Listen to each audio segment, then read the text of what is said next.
Nearly 70 people will be laid off at the end of the year as the International Automotive Components plant in Strasbourg will close down on December 31st. Good evening. Thanks for joining us tonight. I'm Caleb Peak. Chelsea has the night off. The IAC plant sent out a notice in early October that it would be closing down at the end of the year, causing 69 workers to lose their jobs. The plant previously laid off 135 workers back in late April. Our Colby Johnson has been following this story for us, and he joins us live in studio now with details. Colby, what do you know? The Waynesboro man charged with first-degree murder following a violent altercation back in July will stay behind bars through at least March of next year. Now 24-year-old Jacob Sipe is accused of shooting and killing 33-year-old Trevor Hill outside a home on James Avenue in Waynesboro on July 23rd. During a hearing today, a judge set a trial date for March 25th through 27th of 2025. Although the trial date has been set, Sipe will have a chance to enter a plea during a pretrial hearing on March 13th. He was denied bond during today's hearing and will remain held at Middle River Regional Jail. We'll have more about this tonight on the news at 10 and 11. Right now, crews are working to contain a wildfire in the area of Elizabeth Furnace and northern Fort Valley in Shenandoah County. The fire began late Friday evening, with crews working throughout the weekend into today to control that fire. District Ranger Greg Slezak says as of 1 p.m. today, the fire is 75% contained, with that blaze spreading across 190 acres of land. To give more perspective, as of Saturday, the fire was 30% contained, affecting 30 acres. On Sunday, the fire was 50% contained, with lines holding strong as fire crews worked to clean up and bolster the lines. Again, as of 1 o'clock this afternoon, the fire is 75% contained across 190 acres. No growth is expected, but firefighters do have strategic fire out operations if conditions get worse. So we'll talk Virginia-specific issues in a moment, but I do want to start today with several urgent matters that the entire country is facing. You sit on a powerful board in Washington, the Senate Armed Services Committee, and we're hearing that the leader of Hamas, Yahya Sinwar, has reportedly been killed by Israeli forces in Gaza. Now, obviously, Sinwar's death would be critical as Israel avenges the attack by Hamas just over a year ago that sparked this entire conflict. So, with Sinwar dead, do you believe the war in Gaza is closer to ending? And does this reduce or increase the possibility that U.S. troops could be drawn further into this fight? Caleb, here's my belief about it. The final polls on the West Coast are now closed, and election precincts are in overdrive, counting votes and reporting the results as quickly as they can, so we the people can get a picture of who we've chosen to lead this country.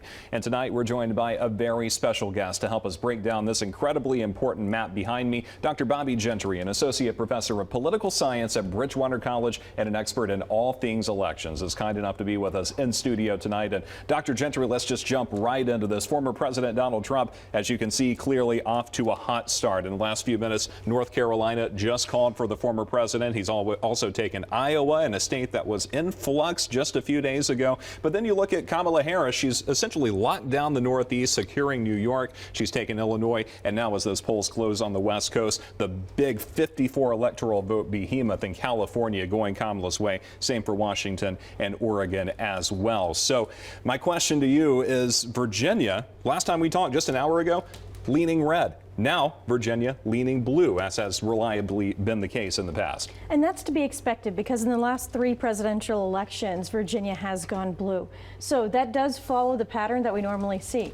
What the other thing that we're looking at is both Pennsylvania and Georgia. Again, not just breaking up the solid South. The Democratic candidate needs to break up the solid South, including Virginia. But Georgia would be a big win for Harris, but it's leaning towards Trump right now. Surprisingly, Pennsylvania is actually leading towards Trump, but does still have a possibility for Harris. Again, the upper Midwestern states, right? Minnesota, Wisconsin, Michigan, all still battleground states, again, shifting towards being more red. And of course, you look at the electoral count as we speak, the race to 270. So former President Donald Trump just 40 votes or 40 points away from hitting that magic 270 mark. Kamala Harris still climbing the chain. She's at 187 as we speak, with a smattering of states still to call. And of course, these battleground states will be all important. None more so than Pennsylvania. I know we're here in Virginia, but if you're watching this map, this is an important one to follow. Dr. Gentry, 51.2% of the vote right now for Donald Trump, 48%, give or take a percentage point or two, for Kamala Harris. So this one is going to come down to the wire. Mail-in ballots, those will likely be the deciding factor in this state. So early voting ballots and mail-in ballots are Yes. going to be a deciding factor, and we're looking at two major counties here that do tend to be more purple, more deeper purple towards blue. So one of the things that we're looking at in Pennsylvania, like we are in many states, is the increase in early voting this year. And so we're going to see more states making decisions about, and more people making decisions early on, but the votes not being counted until after Election Day. Long story short, this one is going to come down to the wire. Shocker, I know. That's exactly what national news outlets have been predicting for quite some time now. And Caleb, we might not know who's going to be president tomorrow. Exactly. It might be a few days later, and if it's close, like it has been in Virginia and Pennsylvania, we might actually see recounts and questions of recounts happening across many states in the United States. Yeah, Virginia is certainly within that margin right now. We're just about out of time, but before we go, let's take a look at one of the large local races, state level races that we're following. When we spoke last, Dr. Gentry, Tim Kaine, and Hung Cao were deadlocked at 51% to 49% respectively. Still a close race, but Tim Kaine is extending that lead now up to 52% of the vote.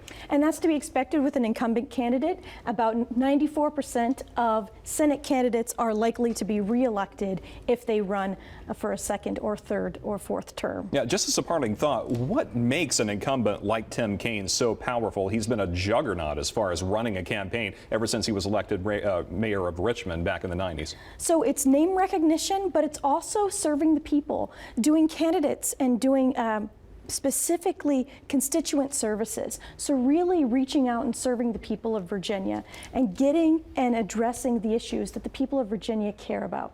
That's important insight that you're only going to hear right here on WHSV. My special thanks to Dr. Bobby Gentry for joining us tonight. And of course, all of our local election results will be posted on our website, WHSV. You can also join us for Daybreak tomorrow morning for the results right here on the air. As we head into break, the results of some local races of interest for you.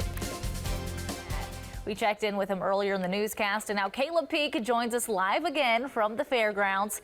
Now, Caleb, Bob Corso challenged you to beat his time on the mechanical bull yesterday, so I have to ask, well, it looks like, are you going to take him up on that challenge? Well, I'll let you figure that out for yourself. I am here at the Buckin' Fun booth right across from the Rockingham County Fire and Rescue and U.S. Marines. And yes, Bob Corso has challenged me, and I've learned that the time to beat is 24 seconds. So I think I have enough time to take care of all of that right now. So let's go how to mount Bessie here. I mean, I've never met a bull named Bessie, but for our intents and purposes, this is Bessie. Ready? Let's go. All right. Oh, this is not as easy as it looks, especially in polyester pants. Oh, hips. I never had hips. Oh. All right, we're close. Oh. Now, Bob was off by now, wasn't he? Oh. Okay. Oh, yeah. We're going, man. Look. Oh, come on now. Oh, goodness. Woo! Oh, a tie, he says. Well, apparently I tied with Bob Corso. This is not as easy as it looks, but it's only $8 if you want to come down and try it out for yourself. So, I don't know, Chelsea, what do you think about my form? Is that okay? You're so close. I can't believe you guys tied. You looked great up there. You got on there really easily, but I think we need to have a tiebreaker. We need to get Bob back out there. Someone's got to win.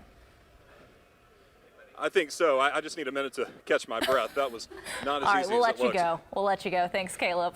Certainly something to keep an eye on. Thank you, Olivia. As back-to-school season approaches, the Virginia Department of Health is reminding folks that vaccinations are available to protect against preventable diseases. Dr. Laurie Furlano says preventable diseases like mumps, measles, and whooping cough are returning to pre-pandemic levels, partly because people are spending more time in large groups. Let's turn back to the 6th district now. Obviously, obviously you're facing two opponents this election cycle. On November 5th, you'll be taking on independent candidate Robbie Wells and Democrat Ken Mitchell from here in Rockingham County. So obviously I've covered you for a while. It's no secret that big government spending is something you speak out against. You think we're spending way too much money. But let's talk about Ken Mitchell for just a moment. He's taken to social media with the hashtag #DeclineThe6. I'm not sure if you've seen that or not. He's saying things like, quote, "The Infrastructure Investment and Jobs Act was a boon for Congressional District 6, and Ben Cline voted against it. We deserve better," end quote. How do you respond to that?